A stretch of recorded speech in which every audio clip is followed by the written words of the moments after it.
en el periódico Es Diario, lo contábamos en su momento, que el día 5 de mayo todo el equipo se entera a través del diario El Mundo de la finalización de Sálvame, que estaban muy tranquilos hasta ese día porque un mes antes, creo que fue el día 7-8 de abril, lo reúne Telecinco y Mediaset para decirle a toda la plantilla. Fue una reunión que se celebra por la mañana, incluso los colaboradores que son de fuera de Madrid los hacen venir a Madrid para decirle que no hay ningún problema, que el programa va a continuar, que no se detengan en los rumores de algunos medios, etcétera, etcétera, etcétera.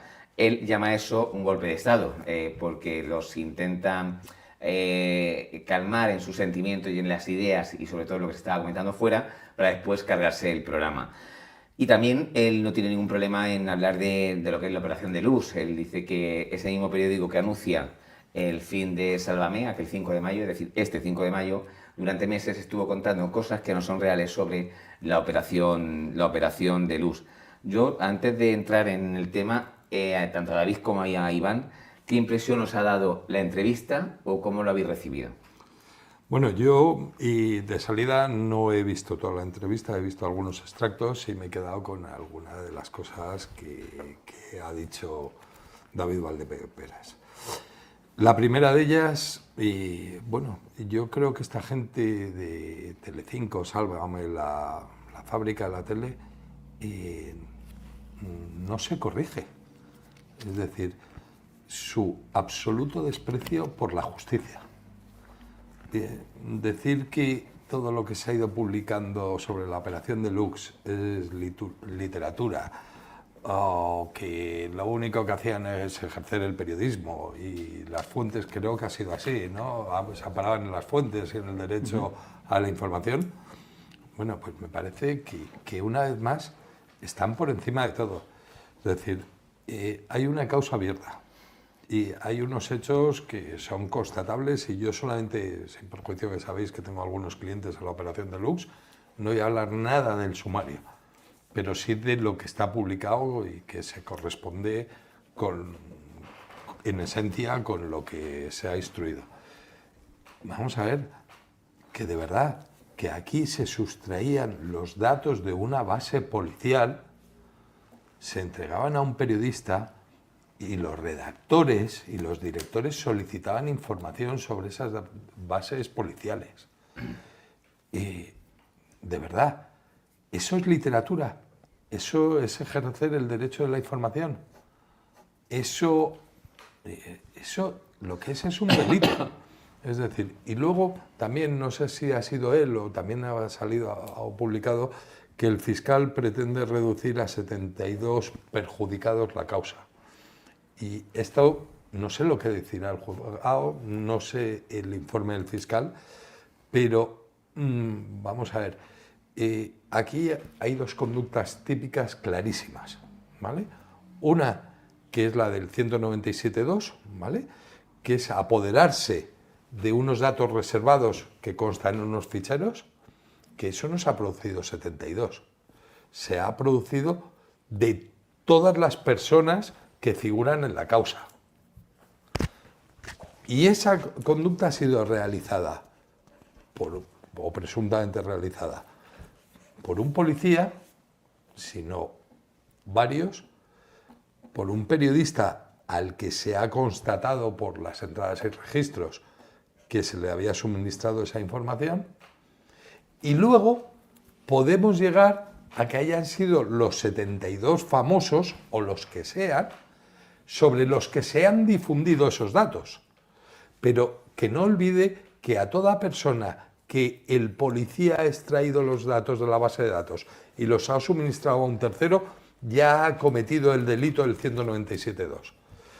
Pero el 197.3 castiga a quien los difunde.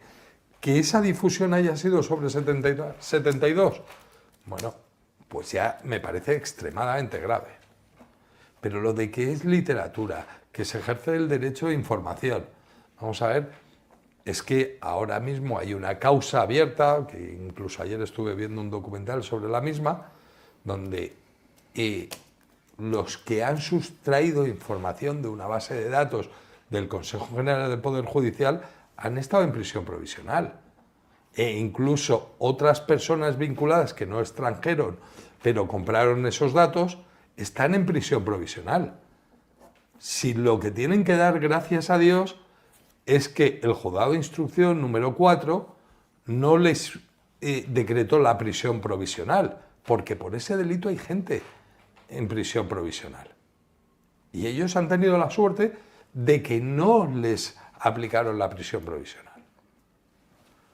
Es decir, y que luego se pueda decir que es literatura, que se ejerce la tarea periodística, me parece una absoluta barbaridad. Pero que quede muy claro, a todas las personas, todos los perjudicados, que se les obtuvieron sus datos de la base de la policía y que se le cedieron a un periodista, son perjudicados. Otra cosa es que sea responsable la fábrica de la tele, los redactores o los directores. Porque quizá a ellos lo que pretenden es que solamente se le apliquen los 72 o los que sean sobre los que difundieron esos datos. Pero desde luego el delito está tipificado. Que se pretendan amparar en el derecho de información, bueno, pues el derecho de información, como hemos hablado muchas veces, tiene unos límites, es un derecho fundamental, pero tiene unos límites, está la colisión de derechos. El derecho a la intimidad, que es un dato absolutamente reservado, el que tú tienes en las bases policiales, y el derecho de información. Que el derecho de información pretendan hacer que pase por encima del derecho a la intimidad, a la reserva, incluso a que los poderes públicos tienen que preservar todos los datos que obtienen de sus ciudadanos, para mí es una absoluta barbaridad. Y además aquí hablábamos, ¿recordáis la sentencia de Huelva? Sí. Que también hablaba de la colisión también en la revelación de secretos entre el derecho a la información y la intimidad. Si el tema es dónde está el límite de uno y dónde empieza el siguiente derecho.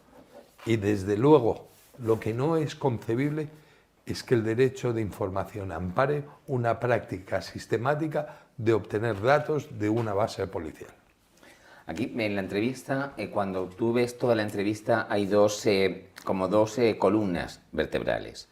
Una es la parte en la que se reconoce, y yo estoy totalmente de acuerdo, en la forma en que se carga un programa. Es decir, porque aquí pasamos de ser los mejores a los peores, con un cambio editorial, como dice David, y él cuando le preguntan, ¿crees que es un tema político? Él no dice que es un tema político, es decir, sobre todo porque, y lo he recalcado en muchas ocasiones, es que el programa no es David Valdeperas, ni Jorge Javier, ni Carlota. El programa son 120 personas que hacían ese programa. Entonces, se enteran por un medio de comunicación que se filtra, es decir, que las formas para mí no son las más correctas, sobre todo porque estoy pensando en aquella gente que trabajaba en redacción, en guión, en producción, en realización, que no son conocidas y que al final se le mete a todos en el mismo saco. Es una cosa. Y otra cosa es cuando nos adentramos en algo que está judicializado, es decir, que es la operación de luz. Es decir, pues tenemos que esperar a ver lo que pasa al final.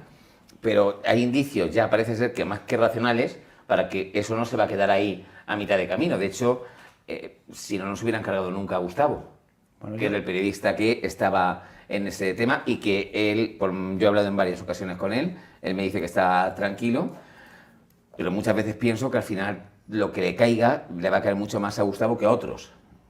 Como bien has dicho, aquí hay dos bloques bien diferenciados respecto de si existen indicios racionales de criminalidad o no respecto de la operación de Lux. Al fin y al cabo eso tendrá que determinarlo un juzgado y esa es la vertiente jurídica que si queréis después ahondamos en distintos conceptos que yo creo que pueden ser objeto de debate y más en esta mesa donde además tenemos un periodista, además de abogado, que probablemente pueda tener otro punto de vista distinto al nuestro.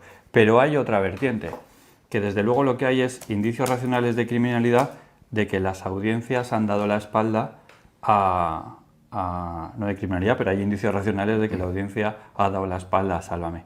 Y a mí de la entrevista, respecto de este bloque, de la entrevista me llama poderosamente la atención una cuestión fundamental, y es que aquí parece ser que la culpa es de todo el mundo.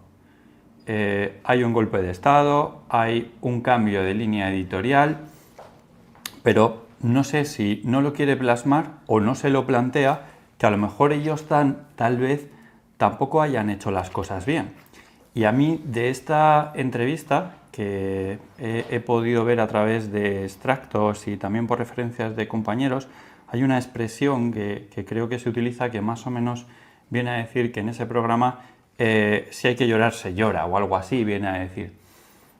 Pues hombre, a lo mejor tal vez ese pueda ser uno de los motivos por qué ese tipo de programas no podían estar en parrilla, porque aquí yo distinguiría dos tipos de personas. Por una parte, los colaboradores, que no sé hasta qué punto están involucrados, pero que también sienten, incluso algunos colaboradores han tenido que hacer parones por cuestiones psicológicas, y también hay que meter en este saco de si hay que llorar se llora, que entiendo que se puede referir a esa frase, a todas aquellas personas famosas que son habitualmente contenido de Sálvame y que en algunas ocasiones algunos pueden pasar a formar parte o prestarse a estas actividades concediendo entrevistas, pero no siempre es así. Entonces, si la premisa del director de ese programa es que si hay que llorar se llora y que hay que hacer lo que sea necesario por mantener el espectáculo, entiendo yo que viene a decir, o también por mantener un negocio, pues a lo mejor es que no todo es válido y tal vez a lo mejor también ese sea un motivo por el cual un determinado programa no puede encajar en la línea editorial de Telecinco o de ninguna otra cadena de televisión. Pero del cambio editorial estoy de acuerdo parcialmente. ¿Por qué? Porque no hay un cambio editorial como tal. Es decir, cambiar la tarde, bajarse a Ana Rosa de la mañana a la tarde, bien, vale. Pero después tenemos Gran Hermano con Laura Bozzo. Quiero decir, que no hemos metido a Pilar del Río en el concurso, es decir, la mujer de Saramago. Es decir, que ese cambio editorial lo que han intentado ha sido remodelar la tarde. Y claro, cambio editorial, un cambio de cadena, es decir, pues le costará mucho como le costó a Antena 3 encontrar su hueco. Y le ha costado muchísimos años, es decir, que no ha sido pico pala durante mucho tiempo. Yo creo que cuando se produce el cambio en Telecinco, creo no, es decir, que coincide. Es verdad que fue un programa que se politizó. Fue un programa en el que se hablaron de cosas que nunca tenían que haber entrado, es decir, la violencia de género de Rocío Carrasco, si Isabel Díaz Ayuso era buena o mala, es decir, porque era un programa de entretenimiento. Para eso estaba la mañana, los programas donde están más o menos equilibrados, es decir, que son dos que pueden ser más colados en la derecha y dos en la izquierda. Pero claro, le dieron un caramelo a un niño en la puerta de un colegio, es decir, y allí se volvieron locos y aparte poco motivados los argumentos, porque tenía que ser eso, la violencia de género, Pedro Sánchez, Elena Montero, etc. Los nuevos, cuando ya llegaron, dijeron, es que por ahí, es decir, ya es muy difícil limpiar la imagen del programa, y por eso decidieron cambiarlo. ¿Qué pasa? Pues ahí están las audiencias que hay. Es decir, que Ana Rosa tiene un 10, es decir, 4 puntos o 3 puntos menos que lo que tenía Sálvame. Así en la vida está en un 8. ¿Por qué? Porque después de 15 años el programa estaba consolidado, que bajó mucha audiencia porque mucha gente se cansó por todos los temas que yo he nombrado, como es la politización de Rocío Carrasco, el tema de si la derecha, la izquierda y demás, que era un programa de entretenimiento, les va a costar mucho.